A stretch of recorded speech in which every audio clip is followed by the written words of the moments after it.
Hi everyone, I hope you're all doing well and thanks for being here. This video is for the Taurus New Moon on the 27th of April.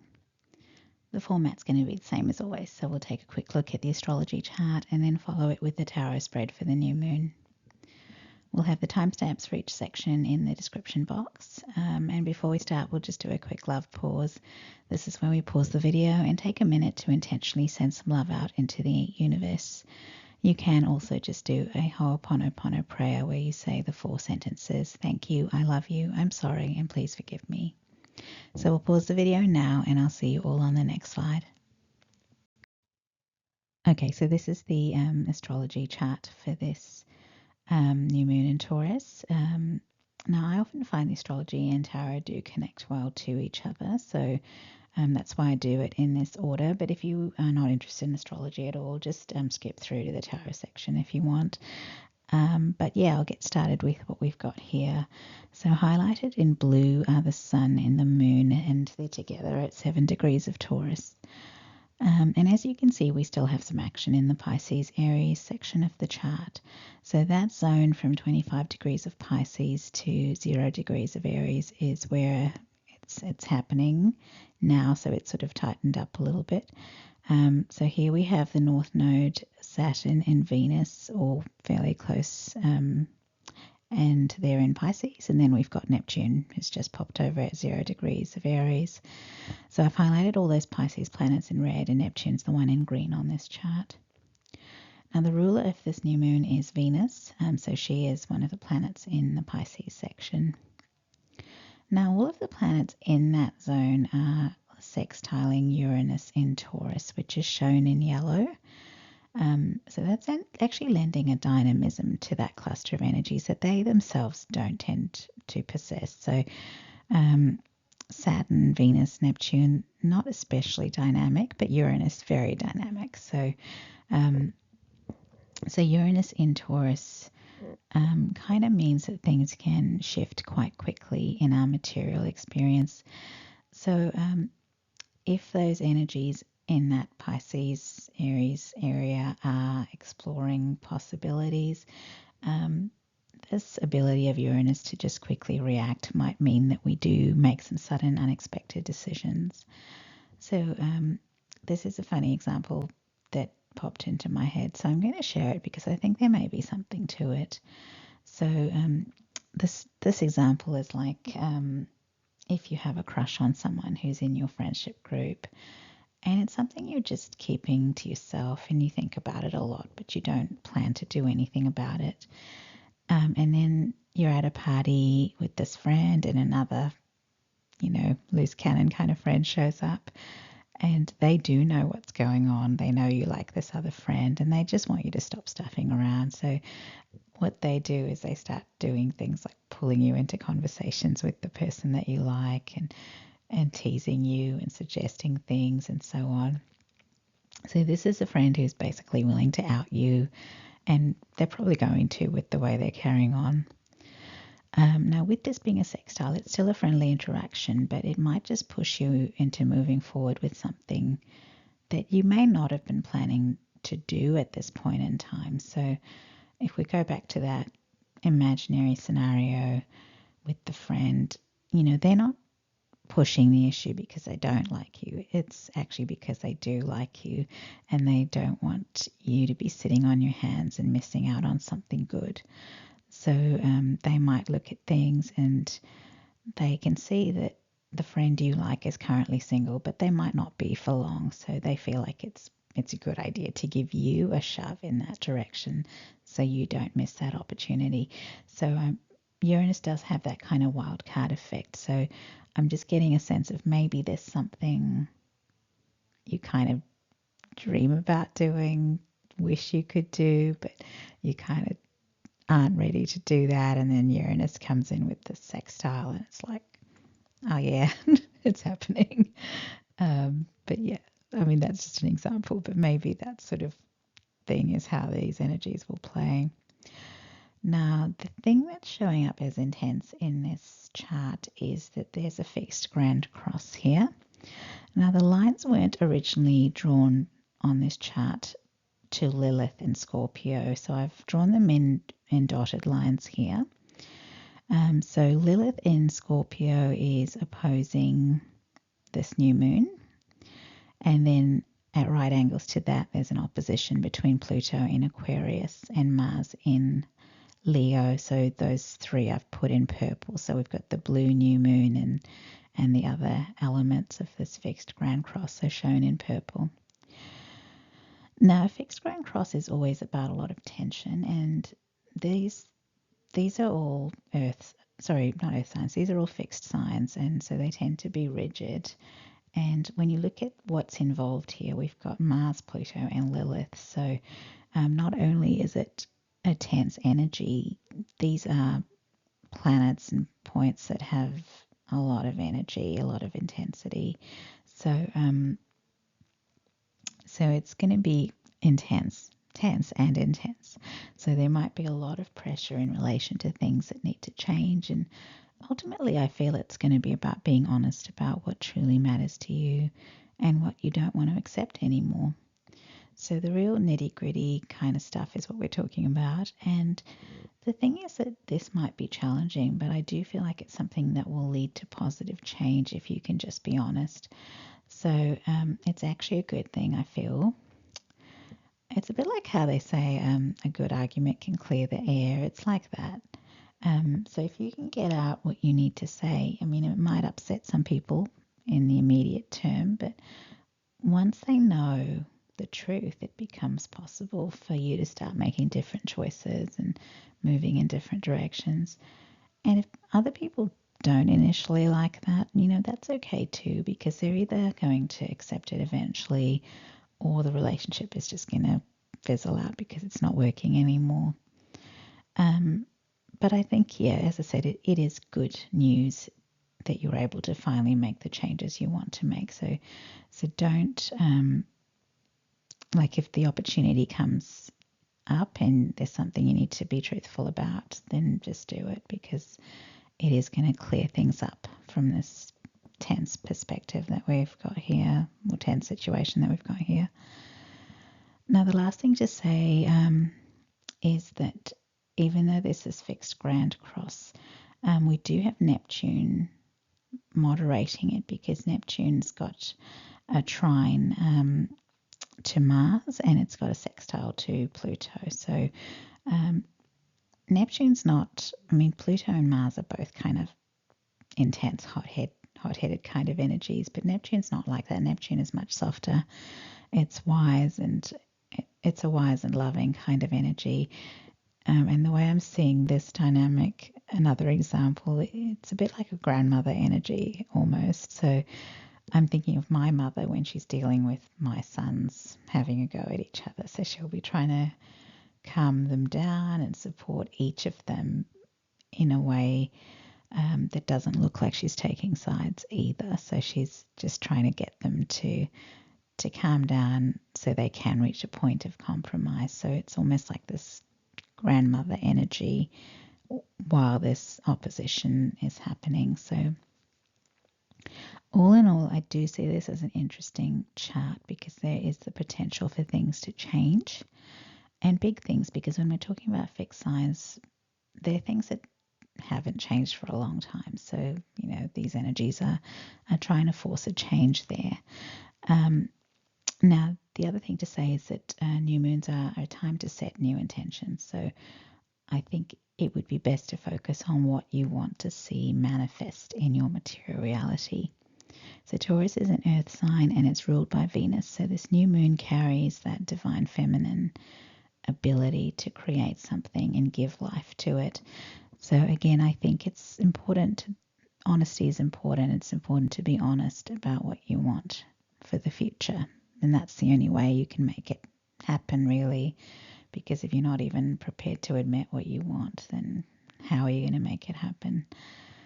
All right, so that's all I can see. But, I don't feel like I had too much to say, but I do feel like this is an exciting chart with a lot of potential, as I said. All right, so I'll move on to the tarot spread next. I'm sort of curious about what we'll get there because, like I said, this looks interesting. Okay, so here's our tarot spread, and if you're interested in the decks that I've used, I will have them listed in the description box. But I'll start with the bottom of the deck energies. For the first, the card at the bottom of the deck was the Three of Swords, and immediately under that was the Strength card, so I did take both. And that's a great combination actually, because the Three of Swords is about suffering and sorrow. And in this card, the heart looks like it's been pierced by what look like tusks. And that's because this is an animal themed deck. And when you look at the bottom of this card, you can see some shackles and chains. And so I do get a sense of someone who was trapped in difficult circumstances and was suffering terribly as a result. And they may have freed themselves from those chains and shackles, but their heart is still wounded there. The Strength card coming out with this card is about emotional strength. So this is a strong person, and that could well be why they were able to escape this bad past that they were experiencing. And I'm just noticing there's a heart in this image as well, but this one is fine. There's nothing piercing this heart. It's healed and whole. There's a golden glow around this heart. And actually looking back at the first heart in the Three of Swords, that glow was there as well, but it just wasn't as obvious. It was much more subdued. So I do feel like we're getting to the heart chakra. So it was wounded when it was in the Three of Swords energy, and it just couldn't shine as brightly as it is in the Strength card here. On the Strength card, we also have a mouse and a snake. And we normally do think of mice as kind of timid. And obviously snakes eat mice. So in this image, it looks a little different. So the mouse looks like it's speaking to the snake. And there's a little bit of a snake charmer kind of vibe there as well. The snake doesn't look like it's going to attack this mouse. And we often get Harry Potter references in these readings, but this image just made me think of Parcel Tongue, which is the ability that Voldemort and Harry have that allows them to communicate with snakes. And I have to be honest, even though those were tusks in that first message, I did actually think about basilisk fangs when I was looking at it. But anyway, I do feel like there's a little bit of a message in this as well. So the snake represents the person or people who previously caused this person to feel powerless, frightened, and broken. The snakes don't have that power anymore because this mouse has actually become very powerful. So the mouse here has a white light around them, and that makes me think of how we protect ourselves by visualizing a white light around us. So this person has found their power and learned how to protect themselves. So they're not timid anymore. They're not afraid of the snakes anymore. And in fact, they'll be speaking to the snakes in a language that the snakes understand. So that makes me think that they know not to be showing their softness or weakness around the snakes. So they present themselves differently. As I said, they're not timid when they're dealing with the snakes anymore. And because we have that snake charmer vibe coming through, it may even be that they are tricking or manipulating the snakes, playing games with their enemies, so to speak. I'm thinking about another reading I did a while ago, which was about someone's shadow side coming out when it was needed. And actually, it was a reading I did with Crow Tarot, which is by the same deck creator as this tarot deck. So that's a coincidence. But that was also an interesting reading, and it was also about someone finding their power by integrating their shadow side. And when they did that, it was very obvious that they were more powerful than the people who had previously tried to control them. And actually, I think remembering back, the Strength card was actually in that spread as well, the Crow Tarot Strength card. But that's quite a few coincidences, so I'm wondering if I'll just link that reading in the comment section for anyone who wants to see it. Now, I was just about to move on to the next card when I saw the poppies in this image, and it's actually Anzac Day here in Australia and New Zealand. So Anzac's were the soldiers from both countries. So this is a day when Australia and New Zealand remember their fallen soldiers. And I know most countries have Remembrance Day, and we have that as well, but this is an extra holiday we have to remember our fallen soldiers. And the thing with poppies is they do make me think of Remembrance Day, and because that's on the 11th of November, it does make me think of 1111. And that is a number synchronicity related to ascension, and it's an ascension portal kind of number. But it's also a twin flame number synchronicity. And as I look at the spread, I'm also seeing how we've got a black and white crystal here. And when I see black and white things, I also associate that with twin flames, because it reminds me of the yin yang dynamic. So maybe we do have a twin flame storyline here. And I think the next card's kind of confirming that. So the card in the past position features a stag, which to me is a symbol of the divine masculine energy. And we have more poppies on this card. So I feel like this is a reading about the divine masculine counterpart in a twin flame dynamic. And the card itself is the Three of Pentacles, which would normally be a positive card because it's about people working together, teamwork and collaboration, which are all good things. In this reading, though, it's not so nice, because what it looks like is it's these wolves in the background that are working together. They're sort of surrounding this divine masculine, so it's not a nice card. The wolves were circling this person in the past, and this is again taking me back to another reading, because there was a card there that was about someone dealing with wolves, and it was in the past position also. And from memory, that reading was also about someone's shadow side emerging to prevent them from being harmed again. I can't remember the titles or the dates of those readings, but I do think they were temporally close. They didn't strike me as connected to each other at the time, but it does feel like they're connecting in with this reading. I will try and track them down maybe and put them in the comments section. But I've had this before where readings happen as individual readings and then they seem to link up later. I find it fascinating that happens. But maybe it happens because it's not a big group that's watching my videos, so I might be tapping into a particular collective that has had to transcend some dark circumstances and dealings with some not nice people. I mean, we're talking about snakes and wolves, so it's pretty grim, isn't it? And look, absolutely no friends in any of these cards, so this person's had to get through this on their own. This divine masculine is definitely a strong person. They've had to be strong to survive these past experiences, and I think it's led to them having developed a very powerful shadow side.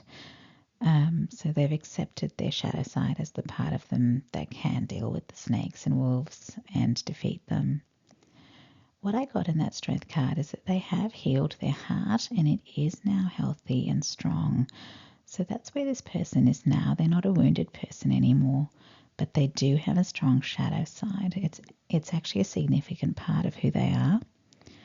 And I don't think they would have survived the experiences they had in the past if it wasn't for their shadow side, and they know it. Now, in the present possession, they're showing up as a lovely energy. They're showing up as the Knight of Pentacles.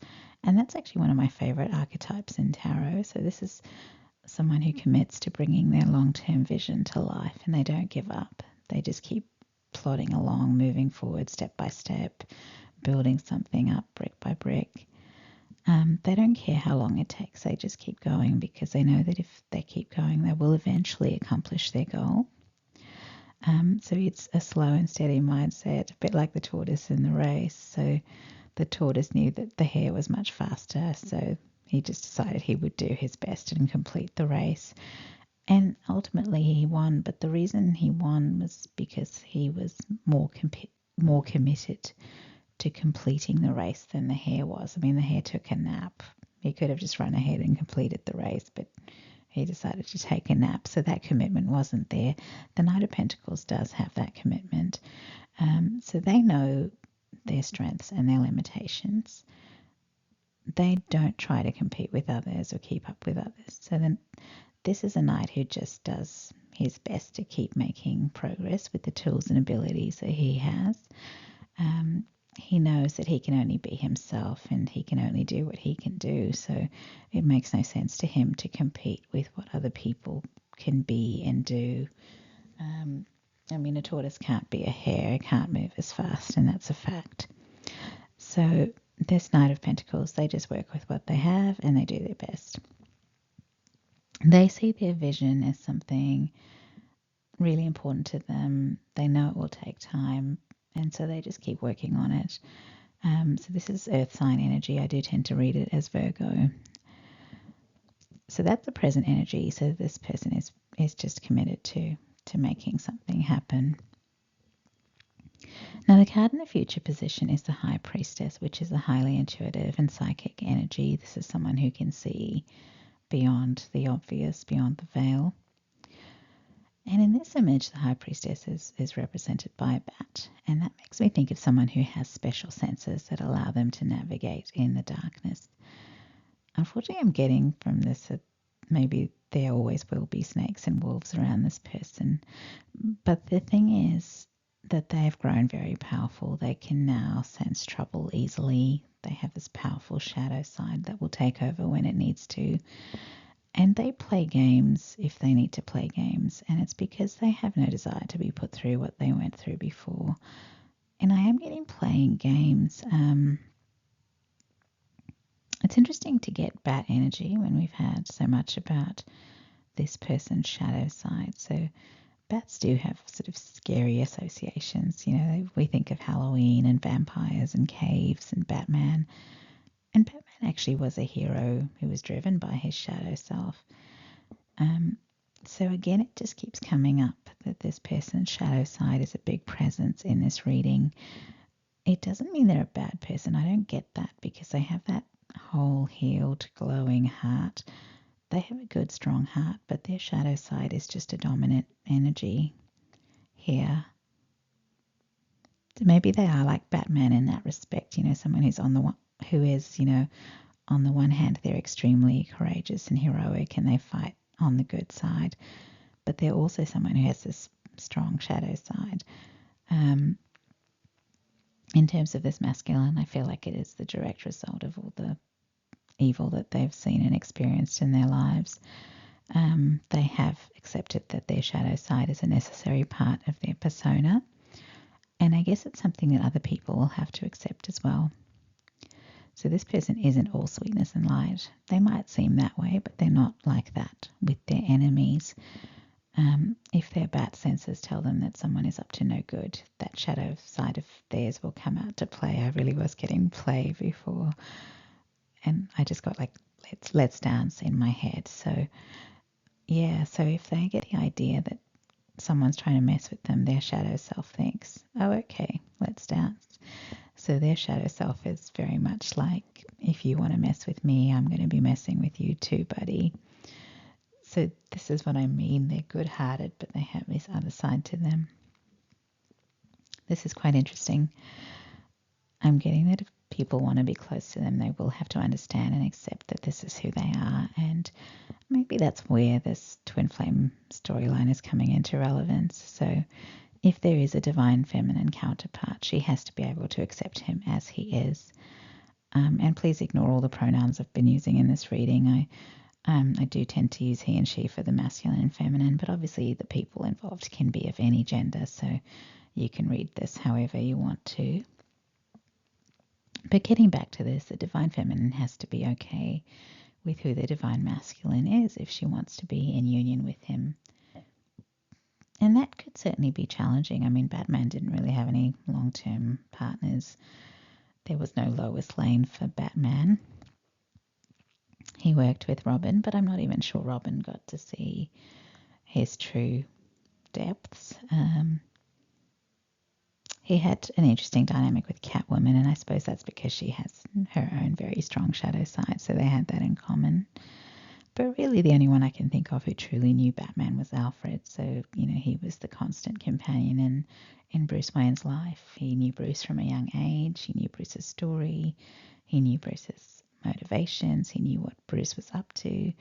He accepted Bruce for who he was, and he gave him his unconditional support. And that's why it was a lasting connection. So Alfred wasn't trying to change Bruce or tell him he was wrong to be the way he was. Alfred wasn't afraid of Bruce. Alfred knew who Bruce was. He knew the light and shadow sides of Bruce, and he really was just devoted to being on Bruce's side.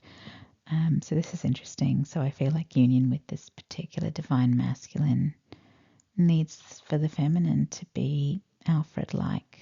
She needs to be someone who understands him, someone who accepts him for who he is, and someone he can always count on to be on his side. Okay, well, getting back to the bat, it's also hanging upside down, and that makes me think of hanged man energy. But it's also like a watchful, observant hanged man. It's almost like they are content to stay still and observe the world around them, but they're doing it in the darkness. So it means that they can see other people, but other people don't see them. So they're basically watching and studying people, but they don't want to be seen. And so that's another way their shadow self likes to operate. And I just got that this is how superhero characters are, isn't it? Like, they might look like they're wearing a mask when they're in superhero mode, but that's actually when they're truly being who they are. They're being superheroes. They're not hiding their gifts or powers. So it's actually when they're being the normal person that they're playing a part and pretending to be something they're not. So the fake people are actually Bruce Wayne, Clark Kent, Peter Parker. They're the ones hiding and pretending to be normal people when they're not. When they're Batman, Superman, Spider-Man, that's them being who they are. So if we're talking about a divine masculine who is also like that, then they're pretending to be someone they're not when they're around other people. That's not the real them. And the real them is the person you'll see when they aren't hiding anything from you anymore. So, wow. I do feel like this is saying that in this reading is saying that the divine feminine hasn't seen all of him yet because he hasn't shared all of himself yet. So maybe the person she thinks he is relates more to the inauthentic version of himself, the person that he goes out into the world pretending to be. There's a lot more to him that the divine feminine doesn't know about. So she doesn't really know about his shadow side. So maybe he's not sure she'll be able to accept him. And that's an understandable concern, because shadow sides are a little bit scary to some people. I know even at the start of my journey, I was someone who did see the shadow side as something dark and scary and dangerous and maybe a little bit evil. I wasn't even too sure of how dark goddesses could be worshipped when they seemed wrathful and violent and destructive. But I think I've been getting my head around that over the last year and understanding it more. And maybe it was having all those shadow self-emerging kinds of readings that I did that helped with that. I think I now see the shadow side almost like a protected demon kind of thing. And I know that's a funny choice of words, but if there are demons attacking you and you discover there is this other demon that wants to fight to protect you, then that is your protected demon, and you're not exactly going to banish it, are you? So if you've been fighting demons on your own, you'd be grateful for any ally that showed up to fight for you. And that's the shadow self here, the protected demon ally that does want you to survive. And let's face it, you're not going to achieve anything good if you're killed off by the bad guys before you even start. I don't know if that's the right perspective, but I'm drawn to the black and white crystal. This reading is about dark and light, but it isn't a black and white topic. This is something that people will disagree on. And maybe it's something, to be honest, it's something maybe that people can't understand if they haven't experienced it themselves. I mean, I don't know how many people have had to be dealing on their own, dealing with snakes and wolves. Probably not that many people. So I'm thinking people who have had to deal with snakes and wolves on their own will have had to adapt to survive those experiences. They would have had no choice. So this masculine shadow side is so strongly developed because it needed to be. Now I'm just going to move on to the oracle cards. I'm kind of seeing two of the oracle card messages sort of merging, really. So we have the tourmalinated quartz card, which says get out of your own way. And the love card says open your heart to give and receive love. And they're sort of coming together for me as like a get out of your head kind of message. So I feel like this is a message for the divine feminine about just loving the divine masculine as they are. So they might not be exactly who you think they should be or who you believed they were, but these messages are saying to love them with an open heart and recognize that they are the product of their journey, and it was their shadow side that got them this far, and it's a part of them that they can't lose. Maybe it's even a part of them that they don't want to lose. If it was their only ally and protector through their darkest times, they might feel an immense sense of loyalty to this shadow self side of them. They might feel like it's that part of them that will always protect them and have their back. So what I'm getting from these two oracle cards is the question, can you love the real person, or can you only love the polite, civilized version that they've shown the world?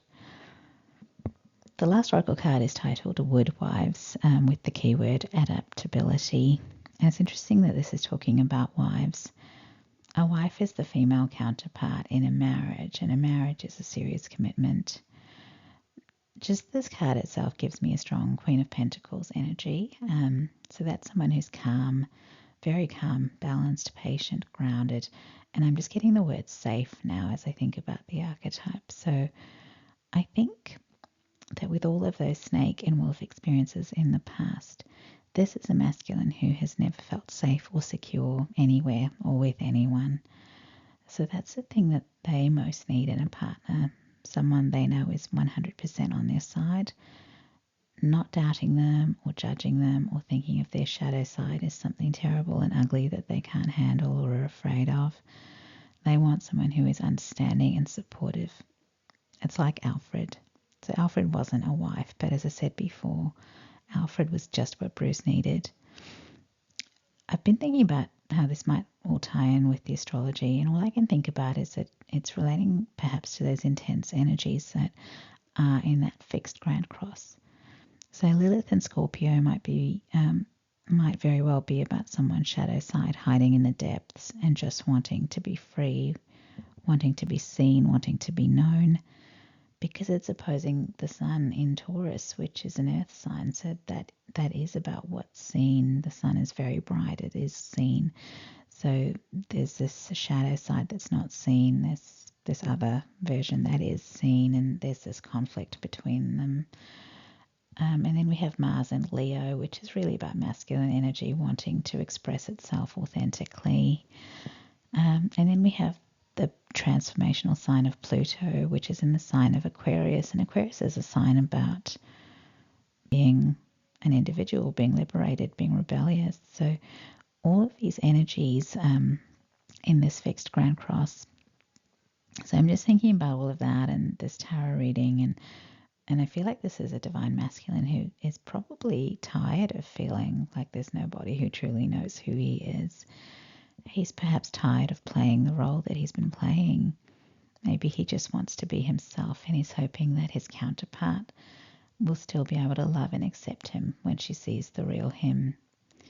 He's hoping that she will love him even if he's not what she thought he was. So maybe what's coming through this time with this fixed grand cross is that he's going to reveal the full picture of who he is to his counterpart, because he wants her to know the truth. So maybe he's going to tell her about his past or something that he does that she doesn't know about, or admit that he wants to live a different kind of life. Now I'm thinking if this is a real love story, she will still love him, even if there is some big revelation that shakes things up a bit. If she's the Queen of Pentacles, she'll be the calm, grounded, secure person who can handle the truth without freaking out.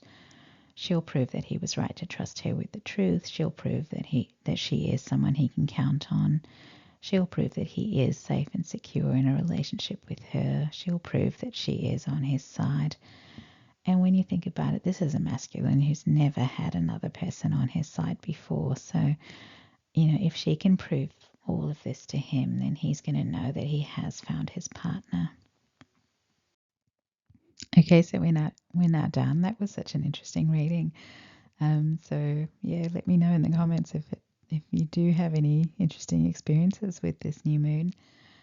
So as always, the decks I've used are listed in the description box. I have decided to do away with the link, so you will just have to Google the decks to find them. Now, if you can find the deck at a local supplier, then do consider buying from them. I'm just feeling like wherever you are in the world, the future's looking a little unstable economically, isn't it? And so it does make sense to try and support the businesses in your own community who might find themselves struggling.